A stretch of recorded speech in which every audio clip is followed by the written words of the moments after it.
Hey guys, this is Brian from the Dude What Movie Review Podcast. I want to thank you for tuning in to a special edition of our show. This is a Dude Table Discussion Movie Talk edition. We decided to talk about the film Black Widow. Jim and I were able to actually see the film and decided to have a little chit-chat about it, and of course it ran long, and we weren't able to fit it into a normal episode, but fear not, you are getting a bonus episode today where we are talking nothing but Black Widow. Well, I take that back. We're also going to be talking about the MCU as well, but spoilers ahead because we're going to be talking about the characters, we're going to be talking about the story in depth, so if you haven't seen the film, I highly suggest you go and check it out in the theaters, and then come back, listen to our episode, and then email us, heyyoguys@dudewhatpod.com, and tell us your thoughts on the movie, and then you can tell us your thoughts about how we did on our breakdown. So, strap yourself in, enjoy the show, and let's have a little fun. Are you not entertained? Is this not why you are here? I just want to watch my movie. You always get so excited about that part. I do. He's like miming it in here, a little pantomiming in here. So, Jim, let me ask you a question. Let me ask you a real in-depth, serious question. Have I seen Black Widow? Yes. Have you seen Black Widow? Yeah, usually it's like, hey, have you seen any good movies lately? Let's just skip right past the pleasantries. Have you seen Black Widow lately? Yes, I have. Well, so have I. Let's talk about Black Widow. Let's just go ahead and say it, man. There's probably going to be spoilers ahead. There's going to be a ton of spoilers on this, and in fact, we'll just go ahead and get one of these out of the way. Spoiler alert. So, Jim, I think you saw this while you were in Georgia, correct? I did. Yeah. So it was one of those that, like, as soon as I saw that it came out, I was like, dude, have you seen it yet? And you're like, no. And I was like, okay, good. Because I know you're going to want to talk about it. Well, yeah. When you see it. Well, so yeah, I was really, really hoping to go see it in the theater. But down in Georgia, they had Disney Plus, and they had already paid for Black Widow and watched it the night before. Okay. So my friend Jeff, he was like, you want to watch Black Widow? I was like, you're like, yes. Yeah. Is that a bear pooping in the woods down there? Yeah. It's just like, yes, I want to see Black Widow. Of course you want to see Black Widow. And so I sent you a picture of just the Marvel screen. Yeah. And you were like, no spoilers. Yeah, I wanted to be like, they're fighting naked, dude. Oh, my. One could hope. My God. Scarlett Johansson and Florence Pugh. Woo. Could you imagine that during a fight scene if that was playing? No, I cannot, Jim. I cannot at all. Anyway, so you got to watch it. Yes, I and did. I took my bride and my daughter last night to go see it. You did. And so I'm fresh off of it. You're about, what, less than a week removed from about it. almost a week, yeah. All right, so this will be fun. All right, go ahead, man. I usually throw the segment to you to start off.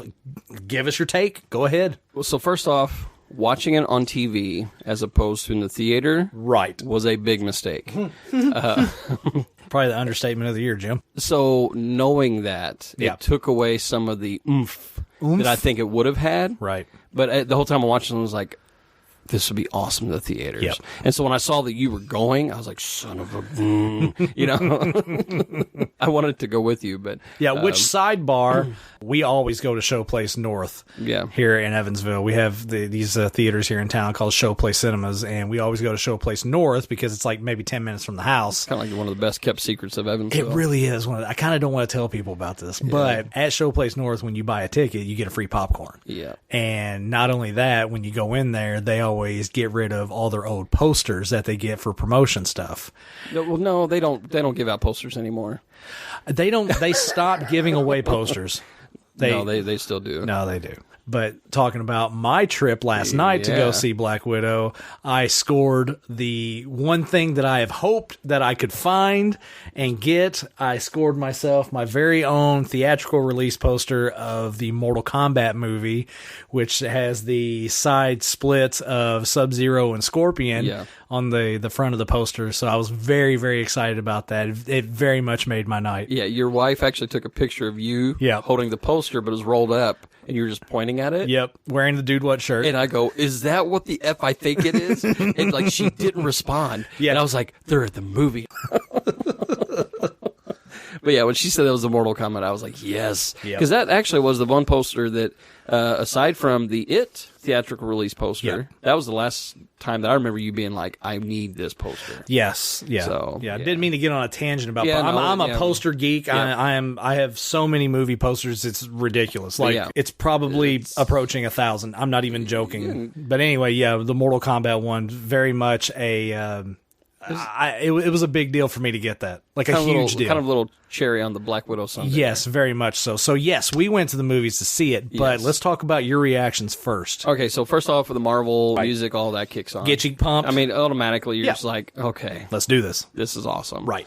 The intro, bro, that scene, like the whole introduction to it. Right. Yes, I was all for it. I will say the one thing that kind of hit me is I was like, I feel like it's just a little darker, a little edgier than other Marvel movies starting out. And I was trying to go through the Rolodex in my head because it's been a while since I've watched the Right. Infinity War Saga. Yeah. The style maybe had a little more, it seemed to have a little grit to it. Yeah. Which is fitting, obviously. 'cause I think you're it's by talking design. you're talking about an assassin, so. Right. I don't know, that automatically kind of set it apart just starting out Right. for me. But overall, man, I liked it. I thought it was a good movie. It was one of those the whole time I'm watching it, I go, this would be better in the theater. Yeah. It was pretty spectacular to watch in the theaters. Yeah. I will say, I went in with the idea that it was an origin story. Full on origin story. Yes. Yeah. You get shades of that though. You do. I think that's what I appreciated about it. Yeah. It wasn't full on It is origin. not an origin story. Yeah. If anything, it is a transitional story. Right. Kind of already getting the vibe of what Marvel has in store with the 1-2 punch of the Disney Plus shows and then the movies and stuff, and kind of already messing with timeline stuff. Right. It kind of seems fitting that this is the one to start. Well, it's funny that you say that because I know just from following social media the last year Yeah. that there has been a ton of, I don't want to say shit talkers, Sure. but just a bunch of people like, well, why are they doing a Black Widow movie now that she's dead? Spoiler, yeah, she's dead. Yeah. But why are they doing it now? Why didn't they do an origin story, or why didn't they do a Black Widow story prior to the Infinity Wars? Right. And on the surface, yeah, you can think that, but at the same time, it's also like, it's Marvel. Right. They know what they're doing. Yeah. They obviously have a plan on what they're doing, and it's not about just that character. It's about so much more. And I think if you just look at the movie shelf that we have here in the studio, the long list of the Marvel movies here that it encompasses the whole entire Infinity Saga, Right. it's not It's about one character, and right. it's not about one story. It's about all of these stories building up to one big climax. Yeah. And so if anybody's learned anything over the past decade, just shut up. Right. I mean, Just- seriously. just enjoy it. Just enjoy it. Just shut up and I enjoy will it. say that was the one thing, if someone was going with the expectation that this is just going to be about Black Widow. Wrong. They're going to be sorely disappointed. Yeah. The reality is they are obviously setting it up for Florence Pugh's character. Absolutely. Which, dude, she was phenomenal. Best character in the whole movie, which but is you could- impressive because I love me some Natasha. I'm all Yes. about some Natasha But Romanoff. it almost in a sense, you do get that vibe that it was kind of like she's handing off the torch. If you it's will, definitely the a baton. passing of the baton, for sure. Between her and then David Harbour, like, How freaking fantastic was David Harbour in this film? I mean, come on. yeah, no, he was did great. He did great. Yeah, he was great. Here's what I love, and this is what I appreciate about what Marvel does with their writing, is they are so good at dropping in callbacks and Easter eggs Yeah. and all this stuff to play back on past stories, but it's seamless. It doesn't hit you over the head. Yeah. I don't know if you even caught it or not. Whenever they're David Harbour and Florence Pugh are having that like kind of serious talk in the room by themselves or whatever. P talk. Yeah. and she's like, says something about him, going around calling himself Crimson Dynamo. He's like, it's the Red Guardian. Yeah. But if you remember when we had super producer Roger Turner in studios, Yes. Crimson Dynamo was also an alternate name in the comics for Whiplash. Yeah. So it was funny, like, he had this little throwing these different names out there just to mess with Red that was Guardian. definitely for your more... Yes. That was for your fans, your hardcore but fans. having Raj in studio talking about that, and it stuck in my head, I was like, oh, that's clever. That was funny. Well, it's funny you mentioned Raj. I actually was thinking about him on the way over here. Okay. I knew we were going to be talking about Black Widow. Right. And the reason why I say that is because I remember back on that episode where we were talking about, like, what is in store for Marvel in the future. And this is right before Endgame came out, and we were talking about, like, well, what's next? Yeah. And I remember him talking then about kind of these other alternate timelines, and like he was already throwing out all these fan theories, if you will, things that we're now seeing Marvel do. Yep. So he's kind of ahead of his time, maybe a little bit. Well, he knows his stuff, man, for sure. Does. But I thought about him because of this movie it was a break off from the saga, right? Because this is kind of like we're getting to see what happened to her after Civil War. Yeah, because if you follow the original movies leading up to Endgame, you don't know what has happened to her after the Sokovia Accords. You don't know what happened with her character until she reemerges with Cap in Infinity War. It's interesting to go back and see like how the layers and how everything kind of worked itself in there, which is why I feel like the movie coming out now like it has, it's a nice little reference to the past, but also a driving force going forward. And especially if you watch the post-credit scene, which I hope you did. I did. Okay. Yeah, I did. I obviously didn't have as much of an understanding of what was going on, but because I was with my buddy Jeff, who has Disney Plus, he explained it. Yeah, he explained to me that particular character. Yeah, and like why she's significant. So. Yeah, she's very significant because it's almost as if she is building a new Avengers. Yeah, like she might be like the new Nick Fury, basically. Basically, yeah. It's an interesting thing because the cool thing about Julia Louis-Dreyfus, though, playing that character and the way she's been playing it. Of course, you haven't seen Falcon and Winter Soldier, right? So you haven't seen her in that, but seeing her character, the way she plays it, she almost plays it as if you don't know whether or not you can trust her or not. Well, I will say I did get that vibe. Why I was like, wait, is this somebody we trust? Right. Or don't trust? Whereas with Nick Fury, you got to get the vibe that Nick Fury has your best intentions in mind, but he's also going to do what he needs to do his job. And if that means bending some rules, shattering some rules, and maybe being a little deceptive, he'll do it. But at the same time, you still feel like he's got your back. You know, Julia Louis-Dreyfus' character, Val, you don't know. Like, you kind of get a vibe. You don't know if she's really what she's got going on. Yeah. And I like that. I actually like that because then it's going to add tension because, you know, at some point down the road, you're going to have all these characters that are being introduced into the new run of Marvel movies. Right. That are going to have to interact with the existing characters. Your Falcon, your Winter Soldier, Wanda, Ant-Man, Spider-Man, all these characters that are carryovers from the first, 10 years that are the new blood, the new Avengers, Doctor Strange, all these guys. But then you got all these newer characters that are going to be in the mix with that. And so it's going to be fun to see that dynamic of the two, the old guard and the new guard blending together. Yeah. Yeah, no, for sure. All I was thinking in my head right now when I was talking about that was just this idea of superhero fatigue. Like, it just drives me insane. Yeah. Like, the more I think about it, it just drives me insane. It's interesting. I know we've talked about it before with superhero fatigue, but I was actually thinking about how this particular movie, they've kind of run into a little bit of a hiccup with the whole box office stuff because they did the whole double release thing. You know, so I know that they're kind of like concerned. I think Disney's probably, because, you know, they're looking at the bottom line, obviously. It's all about finances, for sure. Right. But, however, I feel like in a lot of ways, COVID has done them a service. If you think about it, you know, we're talking about superhero fatigue. Yeah. You know, and the Spider-Man Far From Home had come out, and then the next one was going to be Black Widow. Supposed to be, yeah. And then COVID hit and pushed everything back. It kind of pushed everything back. Yeah. And so it kind of gave everybody a reprieve, whether they needed it or wanted it. Right. And so it was kind of a nice, hey, here was the past, but it's also looking to the future. Right. To me, I don't know, I think that break, as unintentional as it was, ultimately I think we'll do better with the story. I think people are ready for it. No, I agree. Right? I agree 100% on that because, you know, you hear the old adage of things happen for a reason. And truth be told, it probably was a necessary break for your mainstream audience. Comic book people were like, no, give me more, and, you know, hardcore people like us that love the MCU and what they've been doing with regard to storytelling, you know, having movies pushed back down the line. It's like, no, come on, we want the content, you know. But I think for your mainstream audience that maybe was feeling a little bit of that burnout on superhero films, this does give it a little bit of a reprieve and a chance to catch your breath.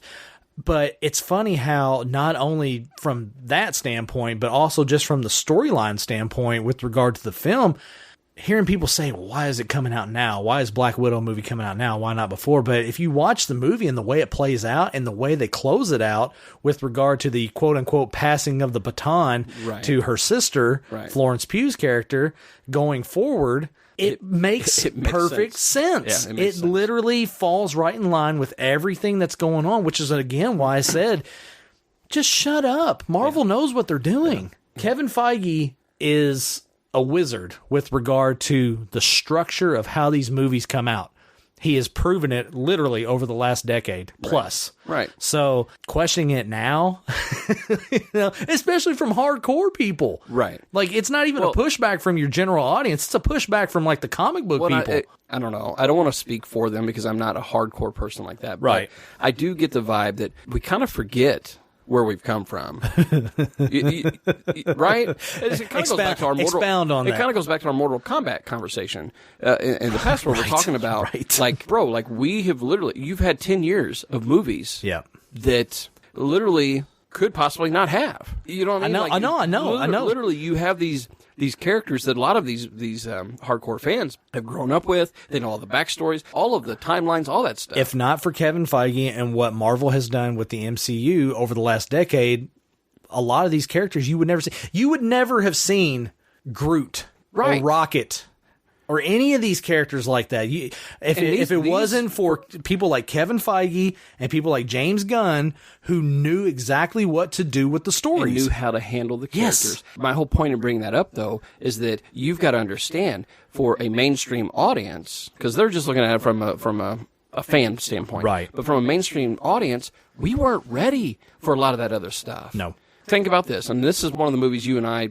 probably don't agree too much on, which is Captain Marvel. And that one did get a lot of, pushback from a lot of different people, a lot of critics. It was kind of one of those, some liked it, others didn't. Right. I just wasn't a huge fan of it. I felt like they were trying to force a story into, and I get kind of what they're trying to do. They're trying to introduce this character, but you felt like the overall vibe and tone of the message that was being presented within the film was a bit much. I will say there was that too. Yes. And then you piggybacked on that and doubled down on it actually with the scene from Endgame. Yes. I didn't think we were going to get into this, but let's go ahead and talk about it. Yeah. So anyway,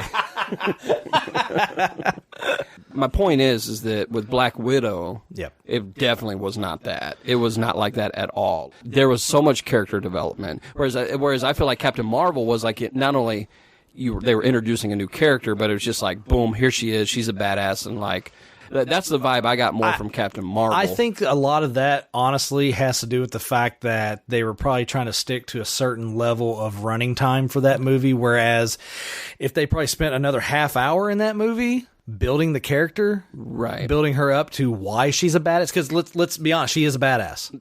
She's a legit badass. Yeah, that's what I hear. Yeah, okay. But she is. I mean, you see how she handled Thanos. Right. If Thanos doesn't have the Infinity Gauntlet, she's whipping his ass. Right. It's just as simple as that. But I understand what you're saying is you don't get to that level in her movie. Right. But if she had another half hour of development to show why she is that, and give you a little bit more of that, then yes. Yeah, so as a person that is being introduced to that character, you have not gone on the journey in a lot of ways because you've gone on a journey with these other people for almost 10 years, and you're like, who's the new kid, and why are they and that's the benefit, so cocksure of themselves, kind of thing. And that's the benefit of movies like Iron Man, Thor, and Captain America that had sequels to them. Sure, they were able to build and even to a degree, Ant-Man. Has had a couple of sequels with that. Spider-Man, a couple of sequels with that as well. So, but you've had Scarlett Jo, playing Black Widow. ScarJo's been through. She's been there since almost the beginning. And so you get all these little nuggets along the way, but now you get more of her story. Right. And I don't know. I think the way they handled it, man, I think they did it. And you can definitely see they're setting it up for this next run. Yep. It's kind of a nice goodbye. I really wish that they had introduced her character in the first Iron Man because she came in the second one as this assistant or whatever to Tony Stark. Right. I wish they would have done that at the end of the first Iron Man, because for me, when you think Black Widow, you feel like she's been there since the very beginning. To me, she kind of falls in that same vein as Tony Stark with Robert Downey Jr. So I kind of feel like I wish she had been in that. That's just kind of like a fan fantasy kind of thing, Sure, wishing sure. she had been in there. With regard to her character, as far as on screen, she's outlasted Iron Man, truthfully, because now she's after the fact and she's helped driving the next phase. Yeah. It would have been nice to have had that, because then it would have made her like incredibly well-rounded. But her storytelling over the arc of the whole entire first phase is just incredible, because it is a build. Yeah. And it started heavily with the first Avengers movie. And then to see where her character is in this one with regard to her past, Right. her quote unquote family, her new family, and all of that, and how her character ends up and what her character means to that universe, it's a big deal. It actually is a really big deal. Yeah. And I think, again, just because I have a feeling they're going to start playing with timelines, right? I mean, you've got Doctor Strange, for crying out loud. And they've already started teasing that with Endgame. Yeah. And so the fact that you have... Listen to you talk, man. I really wish you've seen Loki. Well, but then I was just thinking about the fact that, just recently you were talking about Loki. Yep. Knowing that they've introduced that whole division now, right? So, and this is all stuff that Raj, I remember, dude, he was talking about, like, playing with timelines and doing all this other stuff, and how, and it's just like, holy crap, even in Far From Home, they talked about it on there as well. The idea of a multiverse. It's even mentioned there. I mean, so I think that this is kind of the introduction for fans and for, the hardcore Marvel buffs and like for everybody. I think this is kind of an introduction on the mainstream, if you will, of this idea of they're starting to play with timelines. Yeah. It's going to be good. It's one of those, like, don't get ahead of the storyteller. Just sit back. Just sit back and enjoy it. And just realize. Just take it in. There's going to be. Yep. There's so many great movies that are lined up within the MCU that it's going to be insane. Yeah. With regard to storytelling. And then plus the fact of what's coming to Disney Plus, more shows on there as well. Right. So, I mean, there's so much for everyone to sink their teeth into. Everybody just needs to just sit back and chill. Yeah. Just wait for it. So I just realized we've talked probably for 20 minutes now on just Marvel stuff, but we haven't actually talked about Black Widow. Well, it all is encompassing. It all works together, man, because I was going to steer it back to the movie. We've talked about some storytelling aspects of the film. Yeah. How her character gets rounded out more, the introduction of her sister. We talked a little bit about David Harbour. Let's talk about Rachel Weisz, the mom. Yeah. Love her. Yeah. Love her. Yeah. She's the best, huh? I'll tell you, man, like, so... Nice little swerve in the middle of the movie there. Most definitely, yeah. So I will just say, even the setup, the introduction... Yeah. I didn't pick up on the fact that they weren't a real family until later. Guilty. Because... Same for me. It took me a little bit, too. When they were taking I was like, what the hell are you doing? Yeah. What father lets them take their kids? Yeah. And then all of it and the comes answer out. is the non-father. Right, right. Then it all comes out. But even seeing that, man, like, that element of that dynamic and, the kind of the way both of the girls dealt with that. Right. Scarlett Johansson was just like, I'm going to become the best killer ever. And, right. And then Florence was like, I'll be second. Right. I'm a pretty good killer, but you too. could tell that, like, they definitely tapped into that family, that desire for family. Well, it was, it was a great vehicle to drive the story. Yeah. And even if I don't know if you picked up on it either, you probably did, the dynamic between Scarlett Johansson and Florence. Yeah. As older, they've reconnected and now they're trying to work through this situation that they're in. Yeah. But there is that dynamic of older sister, younger sister, and it plays out so well. It's not so deliberate, it's not so in your face, but it's comical. Yes. It's really comical because it's like Florence Pugh is playing the precocious younger sister that tags along with the older sister and wants so bad to impress her with what she can do and all this stuff. And so there's a lot of organic comedy there. Yes. That isn't... I think the making fun of the stance, that was... Yeah. Oh, perfect. That running bit was hilarious. It's a great running gag, and it wasn't overdone. Right. I think one of my daughter's favorite lines was whenever she goes to eat the candy bar. She's like, I packed that bag 5 years ago. She's like biting into it. She's like, so how is it? It's dry. It's a little dry. It's a little dry. It's a little dry. but she wasn't going to like. Yeah, wasn't going to admit. I'm not going to admit that it's horrible. It's just a little dry. Just a little dry. That's exactly an older and younger sibling dynamic, right? Like something like that. And so they definitely captured that really well. They did a great job with it. Yeah, it was so entertaining with regard to the storytelling and the writing. It was really good. I enjoyed it. Yeah. What'd you think of the kind of the over the top style arm wrestling going on in the prison there? David Harbour is a freaking national treasure, dude. I love him. He is really good. He is great. Really good. He is great. Really good. He is so good. Yeah. It was funny because we had watched a movie, a little older movie, the other night, and he had a character, and he looked so young and thin, and I was like, oh my God, David Harbour looks so young. I love him. He was great. That scene was funny. Just him playing it up, and then the whole idea of him having this rivalry with Captain America, just playing on that. And it's so good because we know Cap isn't a part of the MCU anymore. Right.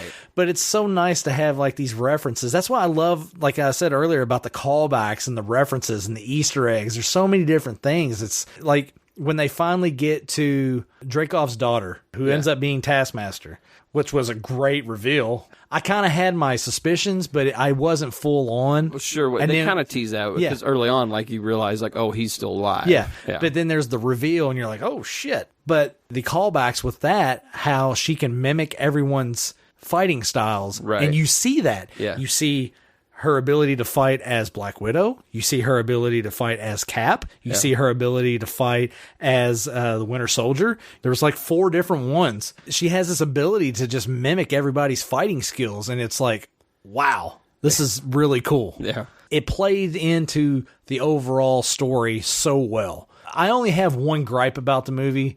Do you have any gripes about the film yourself? I can't like pinpoint like any specific thing necessarily. For me, it was, I think, because I was watching it on the TV. Yeah. I wasn't able to take in as much. Okay. It wasn't just like we were in a house by ourselves watching it with surround sound on. We were watching it with kids in the other room, and so it was one of those like you didn't get the immersive full experience. I didn't. But so all I can really look at is more of the storytelling aspect. I was I shouldn't say surprised, but I was pleasantly surprised, and I guess in the aspect of the content as far as the story goes, of dealing with the human trafficking element. Right. Again, I mean, Marvel, we've talked about before, they deal with, when you really pull it back, they're telling stories. Yes. It just happens to be in superhero clothes, right? Right. But the fact that they were willing to kind of unpack it and like kind of give you a peek a little bit of it was that grit and that edge that you were talking about earlier. It definitely had like a darker tone to it. For sure. I mean, but when you think about I felt like it needed it though. It most definitely did. But yeah, if you think about like the history of the Black Widow character, and I when thinking about it, I kind of laughed because the whole scene where Yelena was basically describing what they did to her uterus. Right. And why she can't have kids or grandchildren, right. For the Red Guardian and all this stuff. Yeah, because they're both, Yeah, it's that whole scene. Like, it's hilarious in its presentation, but it's dark in its concept because you think about what these girls had to do whenever they were put into the Red Room. Right. They were trained to be killers. That's it. And it was one of those, because it's right after the main action scene, right? They break him out. And he's just like, oh, yeah, reunited. Like, he's bringing the humor aspect to it. And, yeah, in any other context, that would be dark as get out. Oh, my God. Right? Like, that would be super it was dark. so funny watching her lay it out and then putting him in the situation where he has to squirm. This big, rugged, strong guy reduced to the willies. Yeah, Russia's version of Captain America. Yeah, getting the willies. It was funny. Yeah. It was hilarious. Yeah. But playing into the fact that what Natasha Romanoff and the rest of the girls that have been brought to the Red Room, what they've had to go through, it's dark. And then also playing into the idea of human trafficking as well. And then way they've been filtered out into the rest of the world for basically financial gain or power, just positioning. Whatever. Yeah.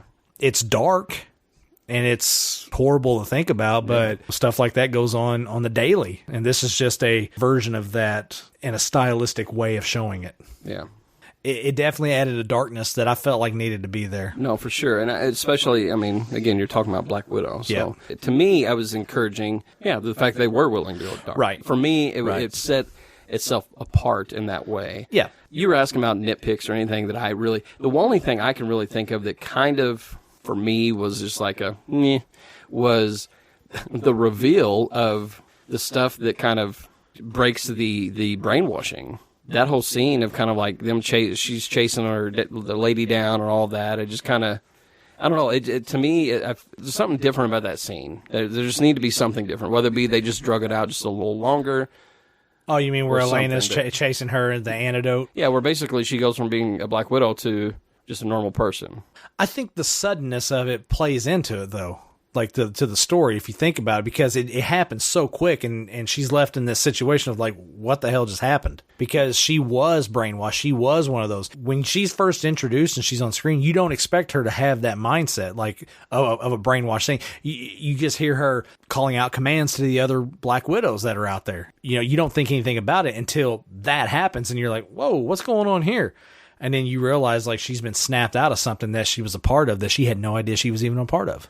Yeah, I mean, I guess, I don't know. There's just, that's the only thing I can think of when I think back on the movie. Yeah. That for me, I was kind of like, I will say one of my favorite parts of the movie, actually, near the end, where she was going up against the main guy, as Scarlett Jo was, or Black Widow. Going against Dreykov? Yeah, and like, she couldn't attack him. Yeah, because that whole part, I'm like, wait a minute.